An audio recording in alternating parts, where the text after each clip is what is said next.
화식 열전. 재물은 주인을 정해놓고 움직이는 것이 아니다.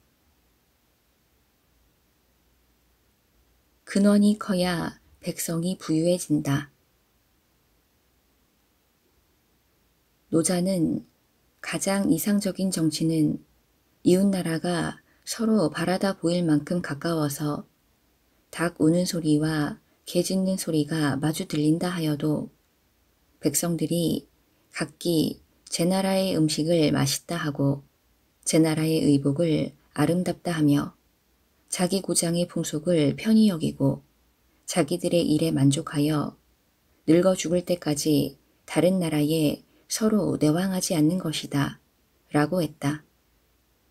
그러나 이런 정치가 훌륭하다 하여 일부러 그렇게 하려 한다면 지금 세상에서는 백성의 귀와 눈을 틀어막는다 해도 불가능할 것이다. 태사공은 말한다. 신농시 이전에는 어떠했는지 나도 알지 못하지만 시경, 서경에서 말하고 있는 순, 우, 이후에 이르러서는 사람들의 귀와 눈은 아름다운 소리와 빛을 즐기려 하고 입은 소와 양 따위의 맛있는 고기 맛을 찾아 헤매며 몸은 편하고 즐거운 생활을 원하며 마음은 권세와 능력으로 얻은 영화를 자랑하고 있다.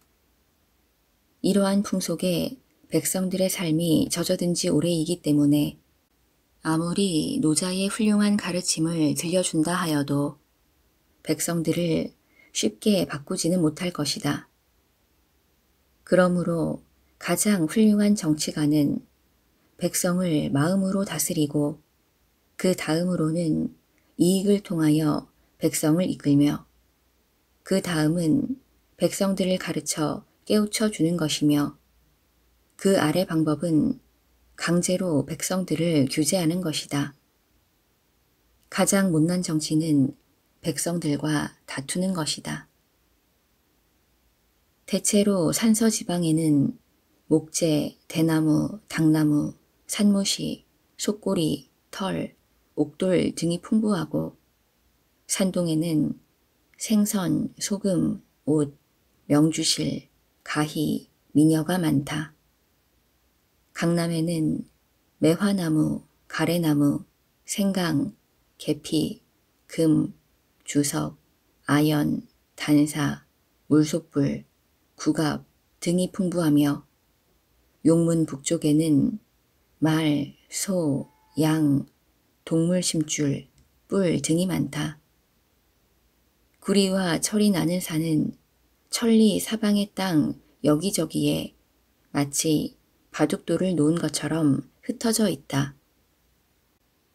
이상 살펴본 것이 생산물의 큰 줄기인데 이것들은 모두 중국 사람들이 좋아하는 것들로서 각각의 풍속에 따라 의복과 음식에 쓰며 산 사람을 키우고 죽은 사람을 장사 지내는 데 쓰는 물건이다. 농사꾼은 양식을 공급하고 나무꾼은 연료를 공급하며 기술자들은 필요한 물건을 만들고 장사꾼들은 이러한 상품들을 유통시킨다. 이러한 활동들은 정부에서 이래라 저래라 해서 되는 것이 아니다. 그 일에 종사하고 있는 각자가 최선을 다해 원하는 것을 손에 넣는 것뿐이다. 그러므로 물건 값이 싸면 비싼 곳에 팔고 비싼 물건은 싼 곳에 가져다 팔면서 자기 맡은 일에 충실한 것은 물이 높은 곳에서 낮은 곳으로 흐르는 것과 같아 끊이지 않고 계속된다. 또한 물건은 부르지 않아도 절로 모여들고 강제로 시키지 않아도 백성들은 물건을 만들어내는 것이다. 이것이 자연의 도에 부합하는 결과이다. 주서에는 농민이 생산하지 않으면 식량이 모자라게 되며 공업이 부진하면 상품이 부족하고 상인이 물건을 유통시키지 않으면 삼보의 공급이 끊기게 된다. 또한 나무꾼이 나무를 베지 않으면 자재가 모자라게 되고 자재가 모자라게 되면 산과 택지는 개발되지 못한다.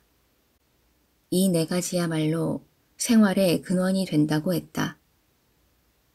근원이 크면 백성은 부유해지고 근원이 작으면 백성은 빈곤해진다.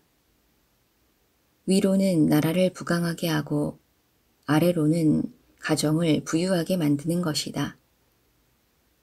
빈부라는 것은 누가 주거나 빼앗을 수 있는 것이 아니라 결국은 스스로의 능력에 따라 결정되는 것이다.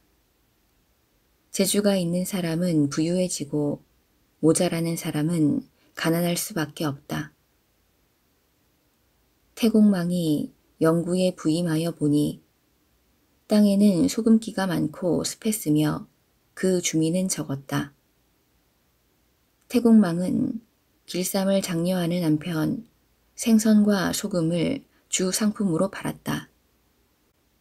그리하여 많은 상인과 물자가 모여들게 되어 상업이 번성하였으며 제나라는 천하에 의복과 장신구를 공급하게 되었고 부강해진 제나라에 대해 수많은 제후들이 경의를 표하였다.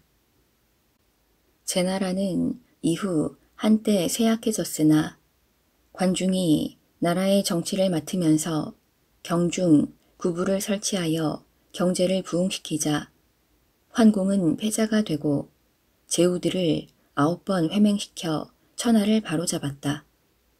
관중 또한 큰 지위에 올라 지위는 신하였으나 열국의 왕들보다도 부유했다. 이리하여 제나라의 부강은 위왕과 선왕대회까지 이르렀던 것이다. 그러므로 창고가 차야 예절을 알고 의식이 넉넉해야 명예와 치욕을 안다는 옛말처럼 예는 여유가 있으면 생기고 여유가 없으면 사라진다. 이러한 까닭에 군자가 부유해지면 즐겨 그 덕을 행하고 소인이 부유해지면 그 힘을 휘두르려고 한다. 못은 깊어야 고기가 살고 산은 깊어야 짐승이 살듯이 사람도 부유해야만 인의가 따른다. 부유한 사람이 세력을 얻으면 더욱 유명하게 되지만 세력을 잃으면 식객들도 모두 떠나고 아무도 따르지 않게 된다. 하물며 오랑캐들이야 어떻겠는가. 속담에 천금의 아들은 시장에서 죽지 않는다라고 했는데 그것은 빈말이 아니며 천하 사람들이 기쁜 마음으로 찾아오는 것도 모두 이를 얻고자 함이고 우르르 달려가는 것도 이를 찾아가는 것이다. 라는 말도 있다. 천승의 왕도 만가를 호령하는 제후도 100칸짜리 집을 가진 대부조차도 오히려 가난함을 걱정하는데 하물며 아래 서민들이야 말에 무엇하겠는가.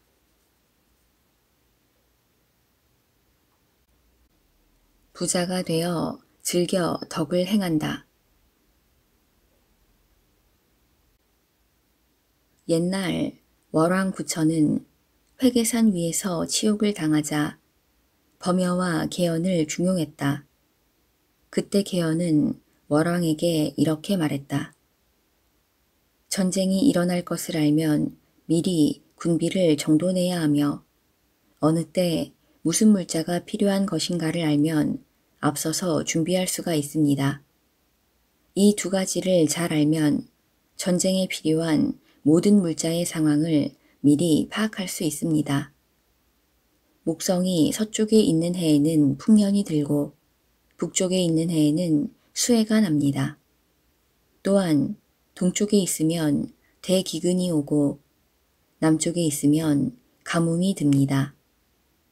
가뭄이 들 해에는 미리 배를 준비해 두고 수해가 날 해에는 미리 수레를 준비해 두는 것이 세상을 준비하는 기본입니다. 일반적으로 6년마다 풍년이 오고 6년마다 가뭄이 들며 12년에 한 번 큰 기근이 일어납니다. 쌀값이 한 말에 20전까지 떨어지면 농민이 고통을 겪고 반대로 90전까지 오르게 되면 장사꾼들이 고통을 받습니다. 장사꾼이 어려우면 상품 생산 및 유통이 어려워지고 농민이 어려우면 온 땅이 황폐해집니다. 따라서 쌀값이 비싸도 80전을 넘지 않고 헐에도 30전 아래로 떨어지지 않게 해야만 농민과 상인들이 함께 잘 살게 됩니다. 물자의 유통을 고르게 하여 시장에 물자가 부족하지 않도록 하는 것이 나라를 잘 다스리는 길입니다. 물자를 비축하는 방법은 쉽게 상하지 않고 오래 보관할 수 있는 것을 골라야 하지만 너무 오래 쌓아두기만 한다고 해서 이익이 되는 것은 아닙니다. 물건은 빠르게 유통이 되어야 하며 낡은 물건은 버리고 특히 비싼 물건일수록 빨리 유통시켜야 합니다. 물건의 남음과 모자람을 잘 파악하면 추측하는 것은 쉽습니다. 가격이란 최고로 오르면 반드시 떨어지기 마련이고 최하로 떨어지면 다시 오르기 마련입니다. 값이 오르면 주저없이 팔아치우고 떨어지면 사두어야 합니다. 돈이나 물건은 흐르는 물과 같기 때문입니다. 구천이 개연의 말을 따라 10년간 행하니 나라는 부유하게 되고 병사들 또한 후한 대접을 받게 되었다. 이에 병사들은 목마른 사람이 물을 찾듯이 적을 향해 용감하게 뛰쳐나가니 드디어 오나라에 복수하고 그 위용을 떨쳐 춘추오패 중 한 사람이 되었다. 범연은 회계산의 치욕을 싣고 나서 탄식하며 말했다. 개연의 7개째 중 월은 5가지를 이용하여 그 뜻을 달성하였다. 나라에서는 이미 성공하였으니 나는 이를 집에서 적용해 보리라. 그는 성명을 바꾸고 제나라로 갔다. 제나라로 간 그는 치이자피라는 이름으로 행세하고 도나라로 가서는 주공이라 불렀다. 주공은 도는 천하의 중앙이며 사방 여러 나라로 통해 있어 물자의 교역이 빈번한 곳이다. 하면서 사업을 시작하였다. 그는 물자를 비축해 두었다가 시기를 보아 매각함으로써 이익을 거두었으나 결코 상대에게 손해를 끼치는 일은 하지 않았다. 거래 상대를 잘 선택하고 시기를 잘 이용하여 성공한 것이다. 그는 19년 동안에 3번씩이나 천금의 재산을 모았는데 그중 2번은 가난한 친구들과 먼 친척들에게 나누어 주었다. 그야말로 부자가 되면 즐겨 덕을 행한다는 옛말의 표본이 된 셈이다. 나이가 먹어 집안일을 자손에게 맡겼는데 자손들이 집안을 잘 다스리고 재산을 불려 드디어 부가 수만금에 달했다. 후에 부를 말하는 사람은 모두 도주공을 일컫게 되었다. 차공은 공자에게 배운 다음 스승 곁을 떠나 위나라로 가서 벼슬을 하고 조, 노 지방에서 물자를 다루어 큰 재산을 모았다. 그는 공자의 70여 제자들 중 가장 부유해졌다. 공자의 제자 중 원헌 같은 이는 비지와 쌀겨도 제대로 먹지 못하여 뒷골목에서 쓸쓸히 살았던 것에 비해 차공은 사두마차를 타고 많은 호위병들을 거느리며 제후들과 교제하였고 여러 왕들은 몸소 뜰로 내려와 그에게 예를 행하지 않는 자가 없었다. 공자의 이름이 천하에 널리 퍼진 것도 사실은 그의 노력 때문이었다. 이야말로 이른바 세력을 얻으면 그 이름이 세상에 더욱 높아진다는 경우가 아니겠는가. 백규는 주나라 사람인데 위 문후 때의 일이다. 당시 이극은 농경을 중히 여겨 땅을 충분히 이용하는 데 힘을 기울였으나 백규는 시기 변화에 따른 물가의 변동에 관심을 가지고 있었다. 그는 세상 사람들이 버리고 돌아보지 않을 때에는 사들이고 세상 사람들이 모두 사고자 할 때 팔아넘겼다. 또한 풍년이 들면 곡식을 사들이고 의복과 가구를 팔아넘겼으며 흉년이 들면 누에고치를 사고 곡식을 팔았던 것이다. 백규는 자연의 변화에 따른 풍년, 흉년의 예측에 따라 거래를 하여 그의 재산을 해마다 배로 불려갔다. 값싼 곡식을 사들이고 수확을 늘리기 위해 좋은 종자를 썼다. 자신은 거친 음식을 달게 먹고 욕심을 억제하며 의복을 검소히 하고 일을 할 때는 노비와 고락을 함께 하였다. 그러나 시기에 따라 행동하여야 할 때에는 맹수나 매가 먹이를 잡듯이 하였다. 그는 내가 사업을 할 때에는 마치 이윤과 여상이 정책을 펴듯 손자와 오자가 군사를 쓰듯 상황이 법을 다루듯이 했다. 그런 만큼 임기응변의 지혜도 없고 결단을 내릴 만한 용기도 없으며 주고받을 만한 어짐도 없고 지킬 것을 지켜낼 만한 힘도 없는 자는 배우고 싶어 해도 가르쳐 줄 수가 없다. 고 말하고 있다. 세상 사람들이 사업가를 말할 때 백규를 그 원조로 여기는 이유는 그가 이론을 실제로 행하여 성공하였기 때문이지 그저 말로만 한 것이 아니기 때문이다. 얼굴을 아름답게 꾸미고 노소를 가리지 않는 까닭은 현인이 조정에서 계책을 생각하여 의논하고 절개를 지켜 죽음을 무릅쓰는 것이나 세상을 피해 숨어있는 선비들이 명성을 높이려는 것도 결국은 무엇 때문인가? 바로 부귀를 위한 것이 아니겠는가? 청렴한 관리는 오래 일할 수 있고 그 결과 보다 많은 부를 이룰 수 있게 되며 정직한 장사꾼이 결과적으로는 더 부유하게 되는 것이다.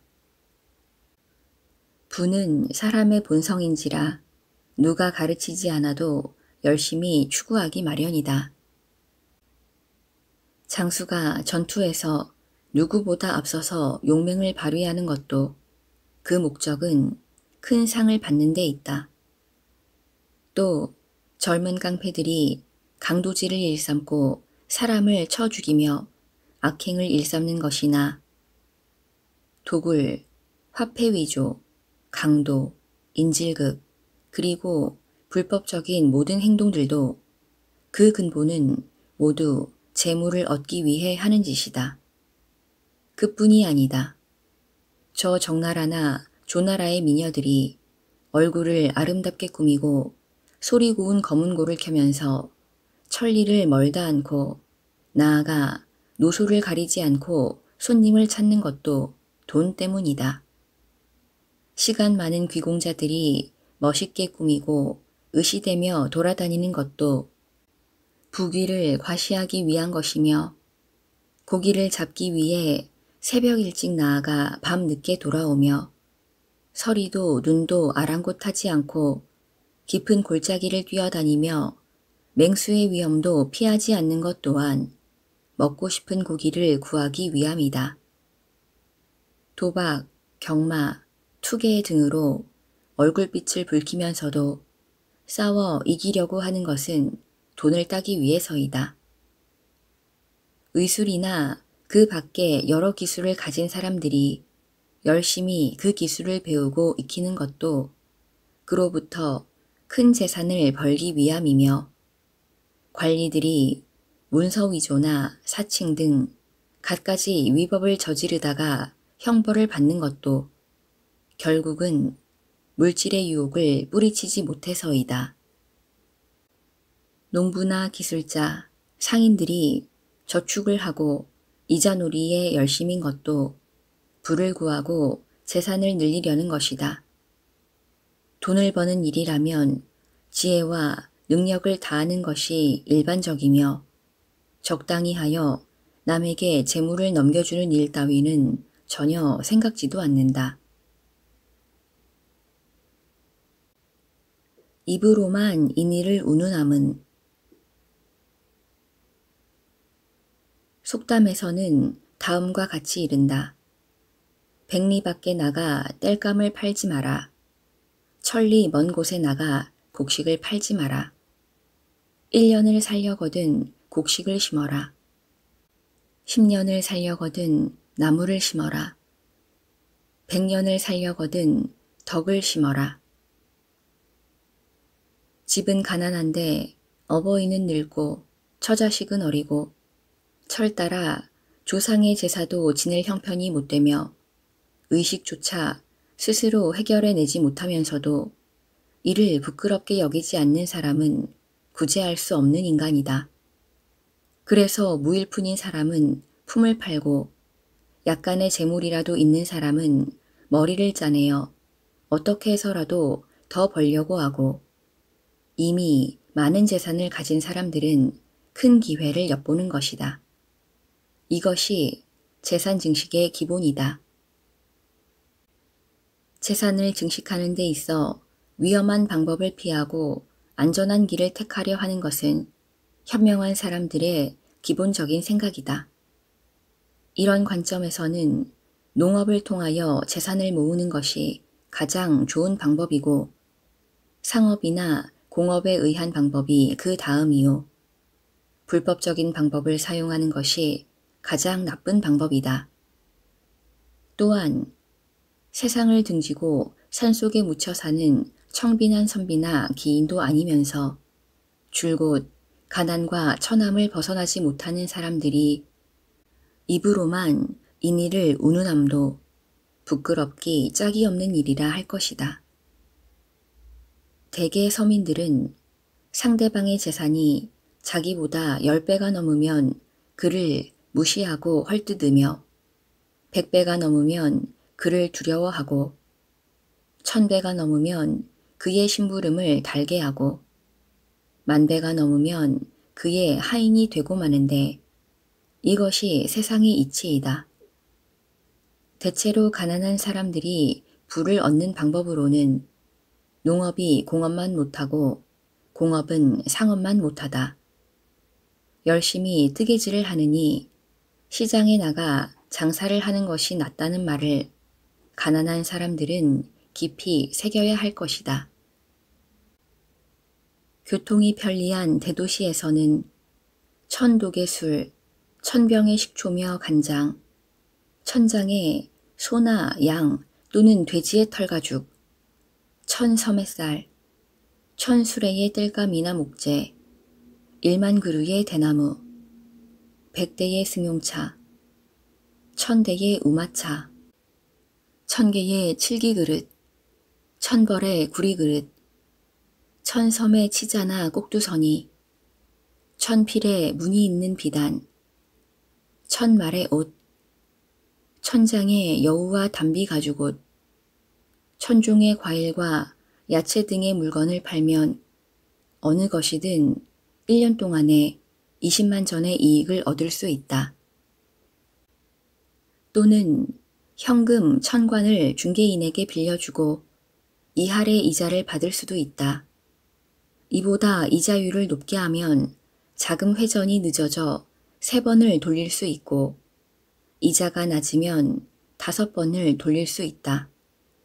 어느 쪽이 됐든 이들의 수입은 천호의 영지를 가진 제후와 같은 수준에 이른다. 이상이 소봉의 일반적인 경우인데 연간 이할의 이익도 올리지 못하는 사업은 사업이라 할 수 없다. 구부리면 물건을 줍고 머리를 들면 물건을 얻어라. 다음에는 이 시대에 부를 축적한 현인들을 간단히 소개하여 후세 사람들의 참고로 삼을까 한다. 촉당의 탁신은 조상이 조나라 사람이었다. 탁신은 제철업을 경영하여 부호가 되었다. 진나라가 조나라를 침략하였을 때 많은 사람들을 이주시켰는데 탁시도 그 대상이었다. 포로의 몸으로 전 재산을 빼앗긴 탁시는 부부가 손수레를 끌며 이주지로 떠나게 되었다. 그때 같이 간 포로들 중 얼마간의 재산이라도 있었던 사람들은 앞을 다투어 진나라 관리에게 뇌물을 바치고 가까운 곳으로 보내줄 것을 요구해 가맹 땅에 자리를 잡았다. 그러나 탁시마는 가맹은 땅이 좁고 척박하다. 들리는 소문에 의하면 문산 아래쪽에는 기름진 들이 있고 먹을 것이 충분하여 평생 굶을 일이 없고 주민들 또한 장사에 익숙해서 많은 돈을 번다고 한다. 하고는 그곳으로 옮겨줄 것을 요구했다. 임공으로 보내지게 된 그는 대단히 기뻐하며 철광산으로 들어가 재련을 시작하였다. 치밀한 계획을 세워 사업을 행한 결과 막대한 부를 축적하게 되었으며 그 결과 그의 부는 노비 1000명을 부릴 정도에 이르고 임금에 버금갈 정도의 호사를 누리게 되었다. 완 지방의 공씨는 양나라 사람이다. 공씨 또한 제철업으로 성공한 사람이다. 진이 위나라를 멸망시켰을 때 남양으로 강제 이주된 공씨는 철제 그릇과 못을 만들어 큰 재산을 모았다. 그 후 공씨는 많은 기마와 수레를 거느리고 제후들과 교제하며 그것을 기회로 또 다시 이권을 얻어내어 더욱 큰 재산을 모으게 되었다. 그는 많은 돈을 물쓰듯 하면서 사업을 하였기 때문에 유한공자라는 이야기도 들었지만 근검절약하는 일반적인 상인들과는 비교가 안 될 정도의 재산을 모았다. 그 결과 남양의 장사꾼들은 모두 공씨의 손큰 경영 방식을 본받았다. 노나라 사람들은 근검절약이 몸에 밴 습성이었는데 조 땅의 병씨는 그 중에서도 더욱 심했다. 제철업을 시작하여 수만금을 모았지만 그 후에도 집안 사람들에게 항상 구부리면 물건을 줍고 머리를 들면 물건을 얻어라는 신조를 주입시키고 있었다. 또한 여러 지방을 돌아다니며 장사와 금융업을 하기도 하였다. 그리하여 추, 노 지방에서는 학문을 버리고 돈벌이에 나서는 사람이 점차 늘게 되었는데 이는 병씨의 영향 때문이었다. 제나라 사람들은 일반적으로 노예를 천대했지만 조안이라는 사람은 노예를 아끼고 정중히 대했다. 특히 머리가 비상하고 강한 노예는 사람들이 더욱 경계하기 마련이지만 조안은 이들을 뽑아 생선과 소금 장사를 시켰다. 조안의 지위는 고을 태수들과 서로 교제할 정도로 높은 신분이었지만 그런 것에 구애받음이 없이 노예들을 신임하여 드디어는 그들의 도움으로 수천만 금의 부를 쌓게 되었다. 이 때문에 벼슬하여 복록을 받는 몸이 될 것인가 아니면 조씨의 종이 될 것인가 라는 말까지 나올 정도였는데 이는 그가 능력 있는 노예들을 잘 이끌어 그에게는 큰 재산을 남겨주고 온 힘을 다하여 주인을 위해 일할 수 있도록 한 것을 칭송한 것이다. 선국 지방의 임씨는 그 조상이 독도의 창고지기였다. 진이 패망하였을 때 호걸들은 모두 앞을 다투어 금, 은, 보석을 차지하고자 하였으나 임시만은 창고의 곡식을 몰래 굴속에 감추어 두었다. 그 뒤 초와 한이 형양에서 대치하게 되자 백성들은 농사를 지을 수가 없게 되었고 그리하여 쌀 한 섬에 1만 정까지 뛰어올랐다. 결국 앞서 호걸들이 차지했던 보석들은 모두 임시의 것이 되었다. 또한 부자들이 서로 사치를 일삼을 때에도 임시만은 허세를 버리고 검소한 생활을 하면서 농사와 목축에 힘썼다. 농사와 목축에 필요한 물건을 살 때 다른 사람들은 싼 것을 택했지만 임시만은 값이 비싸도 좋은 물건을 골랐다. 그 결과 그의 집안은 여러 대에 걸쳐 그 부를 간직하였으며 지금도 이 집안 사람들은 내 집의 땅에서 지은 것이나 기른 것이 아니면 입고 먹는 데 쓰지 않고 갚아야 할 돈을 갚기 전에는 술과 고기를 입에 대지 않는다는 가훈을 지키고 있다. 이런 이유로 인해서 임씨는 주변의 모범으로 칭송받았으며 집안의 붓 또한 더욱 커져 천자께서도 이들을 소중히 여겼다. 5, 초, 7국의 난이 있었을 때 장안에 있던 수많은 제후들이 토벌군에 가담하기 위해 돈을 빌리려 하였다. 그러나 대금업자들은 모두 제후들의 땅은 관동지방에 있다. 그런데 관동지방의 운명은 아무도 알 수 없다. 고 판단하여 돈을 내놓지 않았다. 그때 오직 무염씨만이 천금 10,000만 전을 원금의 10배 이자로 빌려주었다. 3개월 후 5초의 난은 평정되었고 그는 1년 사이에 빌린 돈의 10배를 이자로 받았으며 그로 인해 그의 재산은 관중지방 전체의 부와 맞먹게 되었다. 이상에서 살펴본 사람들은 특히 유명한 부호들이다. 그들은 모두 자급이나 복록을 받은 것도 아니고 교묘하게 법을 이용하거나 어겨서 부자가 된 것도 아니다. 다만 상황의 변화를 파악하고 행동함으로써 때에 맞추어 이익을 얻고 부를 축적한 후에는 농사일로 돌아가 부를 지켰던 것이다. 처음에는 결단력과 시운의 승부를 걸어 재산을 모은 다음 후에는 안정적인 방법으로 그 부를 지켰던 것이다. 또한 그 방법에는 나름대로의 법칙이 있고 순서가 있었던 것이다. 그 밖에 농업, 목축, 기술, 상업 등에 종사하면서 기회를 적절히 포착하여 재산을 모음으로써 부를 이룩한 사람들 가운데는 크게는 한 군을 압도하는 사람이 있는가 하면 다음으로는 한 현을 압도하는 사람이 있고 작게는 한 고을을 압도하는 사람들이 있는데 그 수가 너무 많아 일일이 소개하지는 못한다. 무릇 아껴 쓰고 부지런히 일하는 것이 생활의 바른 길이라 할 것이다. 그러나 부자가 되기 위해서는 특별한 방법이 필요하다. 농사를 통해 부자가 되기는 어렵지만 진양은 바로 그 방법에 의해 주에 제일 가는 부자가 되었다. 또한 도굴은 매우 나쁜 행위지만 전숙은 그 방법으로 큰 부를 이루었다. 도박 또한 좋지 않은 것이지만 환발은 그것에 의해 부자가 되었다. 이렇게 된 이유는 그 사람들 모두가 온 힘을 다해 한 일, 즉 돈벌이에 몰두했기 때문이다.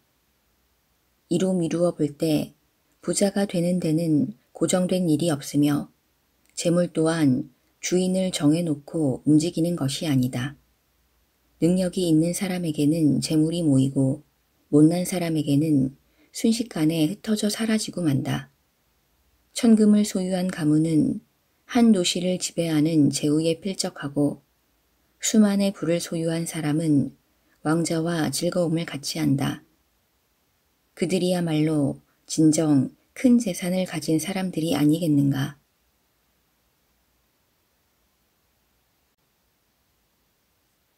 전국책 지혜의 보고. 전국시대라는 명칭은 한나라 유향이 저술한 전국책이라는 책명으로부터 유래한다. 전국책은 말 그대로 전쟁 한가운데 서 있는 나라들의 책략을 기록한 책이다. 그 내용 또한 춘추 전국시대라는 약육강식의 시대에 살아남기 위한 온갖 지혜와 유색익들이 꾸민 권모술수로 가득 차 있다. 이 같은 내용 때문에 일부 도학자들은 이 책을 천박하고 야비한 사술이라고 비판했지만 역사서로 보는 견해가 우세하다. 그러나 그 내용은 단순한 역사서라기보다는 급변하는 세상에서 살아남기 위한 온갖 인간 군상들의 전시장이라고 하는 편이 옳을 것이다. 다음에는 전국책 가운데 우리를 감탄케 하는 지혜와 해안, 그리고 권모와 술수의 장면을 살펴보기로 한다. 물론 여기에 나오는 내용들은 당시의 역사적 사실에 근거한 내용이며 사기에 등장하는 수많은 인물들의 삶과 행적이 기록되어 있다. 이 내용을 통해 우리는 춘추 전국시대가 무엇보다도 인간의 경험과 판단 그리고 의지가 지배하던 시대임을 확인할 수 있다. 또한 이를 통해 우리는 춘추 전국시대라는 세계사적으로도 드문 혼란의 시대를 인간들이 어떻게 살아갔고 극복해 나갔는지를 알 수 있게 된다.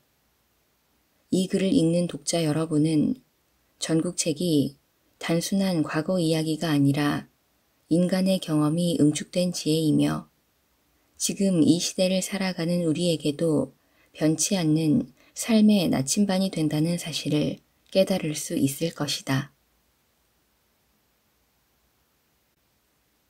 궁도란 무엇인가? 초나라에 양육이라는 궁술의 명인이 있었다. 백보 밖에 있는 버드나무 잎을 쏘아도 백발백중이었으므로 주위 사람들의 칭찬이 자자했다. 어느 날인가도 활을 쏘며 연습에 열중이었는데 지나가던 한 사람이 쳐다보고는 이렇게 말하는 것이었다. 참 잘 쏘는 사수로군. 저만 하면 궁도를 가르칠만 하군. 이 말을 들은 양육이는 어이가 없고 건방지다는 생각에 내 활솜씨는 누구나 아는 백발백중의 실력이오. 이 근방에서 나를 따를 자는 없소. 그런데 당신은 저만 하면 궁도를 가르칠만 하다니 그게 무슨 말이오. 나 대신 활을 한번 쏘아 그 솜씨를 꼭 좀 보여주시오. 하며 비웃었다. 그러자 지나가던 사람이 말하였다. 나는 활을 쥐는 법이나 시위를 당기는 법을 가르칠 수는 없소.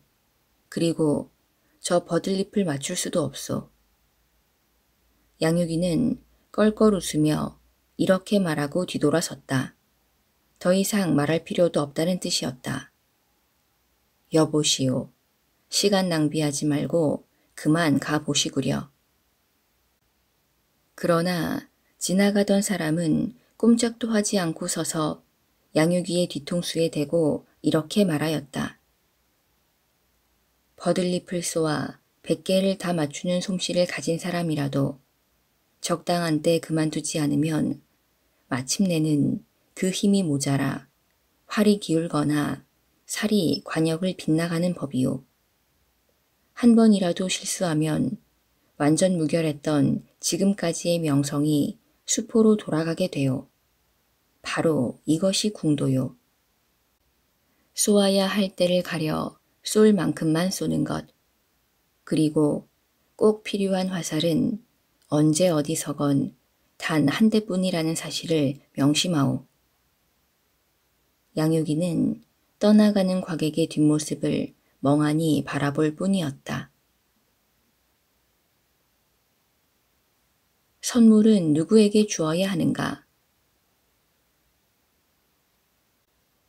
주나라 임금이 재물을 이용하여 많은 사람을 모은다는 소문을 들은 두혁이라는 사람이 임금에게 말하였다. 천하의 나라는 작고 힘이 없어 좋은 보물을 여러 제후들에게 나누어 주며 마음을 사고 있으나 상대방을 잘 보고해야 합니다. 선물이라는 것은 그물을 치는 것과 같아서 새가 없는 곳에 치면 하루에 한 마리도 걸리지 않을 것이고 새가 물이 지어 있는 곳에 치면 새를 놀라게 할 뿐 소득이 없을 것입니다.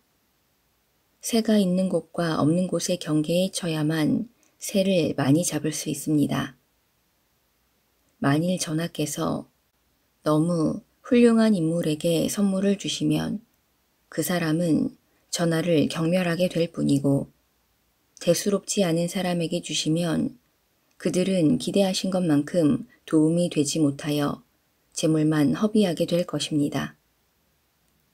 전하께서는 지금은 부족하나 후에 반드시 훌륭한 인물이 될 희망이 보이는 사람에게 선물을 주셔야 합니다. 세상에 버릴 사람은 아무도 없다. 맹상군에게 기분 나쁜 시종이 있었다. 맹상군은 그를 내쫓기로 결심했다. 그러자 노중련이라는 식객이 말했다. 재빠른 원숭이도 나무 위가 아닌 물에서는 물고기나 자라를 이길 수 없습니다. 아무리 준마라 하더라도 험준한 산을 넘는 데는 몸이 가벼운 여우나 너구리를 이기지 못합니다. 옛날 노나라 명장 조말이 세자나 되는 칼을 휘두르면 대군도 당해내지 못했다고 하지만 칼을 버리고 팽이와 호미를 잡게 한 후 농부와 함께 논밭에 서게 했더니 농부 하나를 당해내지 못했다고 합니다. 누구든지 장점을 버리고 단점을 취하게 하면 요순과 같은 성인조차도 필부에 미치지 못하는 바가 있을 것입니다. 지금 사람 하나를 가리켜 도움이 되지 않는다고 불초하다 하고 가르쳐도 깨닫지 못한다고 하여 아둔하다고 하며 단념하고 버린다면 세상에 인의 가르침을 세운다고 할 수는 없을 것입니다. 뿐만 아니라 그 사람들이 원망하고 보복을 꿈꾼다고 해서 누가 비난할 수 있겠습니까? 이 말을 들은 맹상군은 이후 누구도 쫓아내지 않았다. 정치의 근본이 궁금할 뿐이다. 제나라 왕이 사자를 보내 조나라 위후에게 안부를 물었다. 위후는 왕으로부터 온 친서는 개봉도 하지 않고 사자에게 물었다. 금년 농사는 풍작이었습니까? 백성들은 별거 없는지요? 임금께서도 여전하십니까? 왕의 사자는 친서는 보지도 않고 농사 상태부터 묻는 것에 기분이 상했다. 자신과 제나라가 무시당하는 느낌을 받았기 때문이다. 그는 정색을 하고 말했다. 나는 사자로서 왕의 명을 받고 왔습니다. 그런데도 왕후께서는 저희 임금님의 안부에 대해 가장 먼저 묻지 않으시고 농사의 풍년과 백성의 안부부터 물으셨습니다. 어찌하여 천한 것을 앞세우고 존귀한 것을 뒤로 미루는 것입니까? 그러자 위후가 빙그레 웃으며 대답하였다. 그렇지 않습니다. 농사가 흉작이면 백성들은 당연히 평안치 않을 것이요. 백성이 평안치 않다면 어찌 군주께서 평안을 꾀하실 수 있겠습니까? 그러니 근본부터 물어야지 끝자리의 일부터 물을 수는 없는 노릇이 아닙니까? 사자는 부끄러워 얼굴을 숙이고 말았다. 잘생긴 남자의 교훈. 제나라에 축이라는 사람이 있었다. 그는 키가 8척이나 되는 거인으로 얼굴도 잘생겼다. 어느 날 조정에 나아가기 위하여 의관을 갖추고 거울을 바라보던 그가 아내에게 물었다. 나와 성북의 서공 가운데 누가 더 잘생겼소? 아내는 웃으며 그야 당신이 훨씬 더 미남이지요. 서공 따위가 어떻게 당신을 따를 수 있겠어요? 라고 하는 것이었다. 당시 제나라에서는 미남하면 서공을 꼽고 있었다. 축이는 기분은 좋았지만 아내의 말만으로 자신을 가질 수는 없었다. 이번에는 첩에게 묻기로 하였다. 나와 서공을 비교하면 누가 더 잘생겼소? 서공 같은 인물과는 비교도 하지 마세요. 당신이 훨씬 잘생겼지요. 첩도 아내와 같은 말을 하는 것이었다. 그래도 그는 확신할 수가 없었다. 다음 날 아침 축이의 집에 손님이 한 사람 찾아왔다. 손님을 맞아 이야기를 나누던 축이는 어제 일이 생각나 같은 질문을 하였다. 나와 서공 가운데 누가 더 미남이라고 생각하는가? 그러자 손님은 두말 없이 대답하였다. 그야 선생님이시지요. 서공뿐 아니라 그 어떤 사람도 선생님의 용모에는 비교될 수 없습니다. 며칠 후였다. 우연히 서공을 만나 이야기를 나누던 주기는 아무리 보아도 서공이 자신보다는 잘생겨 보였다. 그는 밤에 누워 곰곰이 생각해 보았다. 아내가 나를 잘생겼다고 한 것은 편견이었다. 첩이 나를 잘생겼다고 말한 것은 두려워서였다. 손님이 그렇게 말한 것은 가슴 속에 품고 있는 야심을 펼치기 위해서였다. 사람들이 말하는 방법이 바로 이런 것이다. 다음 날 조정에 나아간 그는 왕을 만나 뵙고 아뢰었다. 제 용모가 서공에 비해서 못하다는 것은 전하도 아실 것입니다. 저도 그런 사실을 잘 알고 있습니다. 그런데 아내는 편견 때문에, 첩은 두려움 때문에, 그리고 저를 찾아온 손님은 야심을 채우기 위해 내가 더 잘생겼다고 말하였습니다. 이제 생각해 보건대 제 나라는 천리나 되는 사방과 120개나 되는 성을 가진 대국입니다. 그리고 궁녀나 측근 가운데 전하께 아첨하지 않는 자를 찾기란 어려운 일입니다. 조정의 신하 가운데는 임금을 두려워하지 않는 자가 없습니다. 또 나라 안에는 임금으로부터 특별한 대우를 받고자 야심을 품지 않은 자가 없을 지경입니다. 따라서 이러한 사람들에 의해 전하의 총명함이 가려져 있다고 하지 않을 수 없습니다. 그렇다. 그대의 말이 옳도다. 말을 다 들은 위왕이 무릎을 치며 말했다. 그리고 즉시 다음과 같은 명령을 내렸다. 신하나 백성 누구든지 좋다. 나의 과실을 내 면전에서 지적하고 가난한 자에게는 가장 큰 상을 내리겠다. 문서로 가난한 자에게는 중간의 상을 내리겠다. 숨어서 나를 비방하는 자가 확인되면 아주 작은 상을 내리겠다. 이 명령에 처음에는 간언하려는 신하들이 줄을 지어 왕을 만났다. 그러나 몇 달이 지난 후에는 간언하는 자가 드물었고 1년이 지나자 간언할 만한 과실이 사라졌다. 이 이야기를 전해 들은 이웃 나라들은 모두 제 나라를 두려워하며 받들게 되었다. 이것이 바로 조정 내에서 타국과 싸워 이긴다는 것이다. 나라를 망하게 하는 네 가지 즐거움.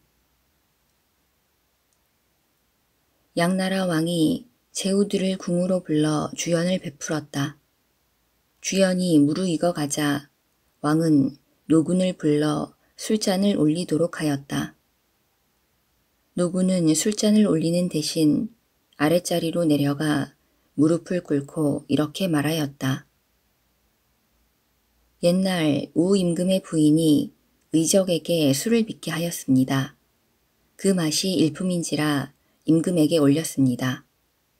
술을 마셔본 임금은 후세에 반드시 술로써 그 나라를 망치는 자가 나올 것이다 하고는 의적을 멀리 내쫓았습니다. 제나라 환공이 한밤중에 허기를 느껴 조리사 여가에게 먹을 것을 가져오게 하였습니다. 그러자 여가는 맛있는 요리에 온갖 향을 더해 바쳤습니다. 이를 맛있게 먹은 환공은 아침까지 푹 자고 일어나 후세에 반드시 맛으로써 그 나라를 망치는 자가 나올 것이다 하였습니다. 진나라 문공은 남지위라는 천하의 미인을 얻어 몇 날 며칠을 정사도 있고 함께 지내더니 갑자기 그녀를 멀리 보냈습니다. 그리고 후세에 반드시 색으로 나라를 망치는 자가 나타날 것이다 라고 말하였습니다. 초왕이 어느 날 강대에 올라 앞으로는 붕산을 바라보고 왼편에는 장강을, 오른편에는 동정호를 두고서 식음을 전폐할 정도로 그 경치에 빠져 있었습니다. 이후 틈만 나면 그곳에 올라 시간 가는 줄 모르고 감상을 하던 조왕은 갑자기 이 일을 중단하였습니다. 그리고 훗날 반드시 고대 피지로 인하여 나라를 망치는 자가 생길 것이다 라고 말하였습니다. 지금 전하께서는 맛 좋은 술과 여가의 요리를 수많은 미녀와 함께 아름답기 그지없는 난대에 올라 즐기고 계십니다. 그중 하나만으로도 나라를 망치기 족한데 하물며 네 가지를 모두 갖추고 계심인지요. 그 말이 맞도다. 내 눈이 아무것도 보질 못했도다. 즉시 잔치는 끝났고 왕은 자리에서 일어섰다. 양고기와 도시락. 중산지방의 군주가 사대부들을 불러놓고 잔치를 베풀었다. 잔치에 참석한 사람이 너무 많아 음식이 모자라게 되었다. 그때 사막이라는 자가 양고기를 못 먹었다는 이유로 화를 내며 초나라로 도망갔다. 그리고 초왕을 설득하여 중산을 치도록 하였다. 중산의 군주는 강력한 초의 공격에 크게 패하여 산속으로 도망을 쳤다. 그런데 뒤를 보니 두 병사가 창을 들고 자신을 호위하며 끝까지 따라오는 것이 아닌가. 군주는 뒤를 돌아 그들에게 물었다. 그대들은 누구인가? 예, 저희는 중산의 백성입니다. 옛적 우리 아버지께서 가난에 못 이겨 굶어 죽게 되었을 때 군주께서 도시락을 나누어 주신 적이 있다고 합니다. 저희 아버지께서 돌아가실 때 이렇게 말씀하셨습니다. 중산에 큰 일이 일어나면 목숨을 바쳐라. 그런 까닭에 저희는 아버지의 말씀을 받들어 목숨을 바치려 합니다. 군주는 깊이 탄식하면서 말하였다. 베풀 때에는 많이 베풀어야 하는 것이 아니라 가장 필요할 때에 해야 하며 원한의 크기는 행위의 강약에 있는 것이 아니라 상대방의 마음이 어떠한가에 의해 정해지는 것이다. 나는 한 그릇의 양고기 때문에 나라에서 쫓겨나는 신세가 되었고 한 그릇의 도시락으로 인하여 두 사람의 훌륭한 신하를 얻게 되었다.